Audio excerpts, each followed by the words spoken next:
சரி புதுசாக விஜய் வராதுன்றாங்க. இப்போ சீமான் கத்தி கத்தி கத்தி பார்த்தாரு. சீமானுக்கு ஓட்டு சதவீதம் தான் கட்சியில் கஞ்சி, மற்றபடி அவர் ஆளுகை செய்கிற மாதிரி இல்லை. இப்போ பார்த்தீங்கன்னா நான் டிவியில் வாரம் பார்ப்பேன். அதாவது பொதுவாக பார்ப்பேன். ஏடிஎம்கே கூட்டத்தையும் பார்ப்பேன், டிஎம்கே கூட்டத்தையும் பார்ப்பேன்.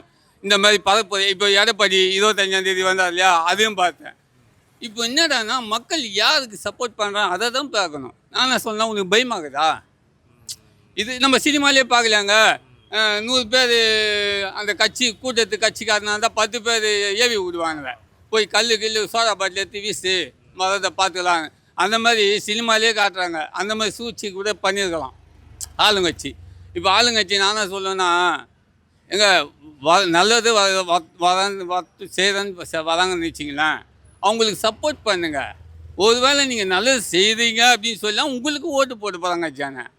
அவரை இப்போ இந்த சீமானுக்கு இல்லை வாய்ப்பு போச்சா, கமலுக்கு வாய்ப்பு போச்சா, கமலும் கத்தி கத்தி கத்தி பார்த்து உங்கள் கூட வந்து சேர்ந்துட்டாரா? என்ன உங்கள் கூட சேர்ந்தாரு. சரத்குமார் கத்தி கத்தி கத்தி பார்த்தாரு, பிஜேபி கூட போய் சேர்ந்தார். இப்போ விஜயகாந்த் என்ன சேர்ந்தார், கொஞ்ச நாள் இருந்தார், அவர் சூழ்நிலை சரியில்லை, முடிஞ்சு போச்சு.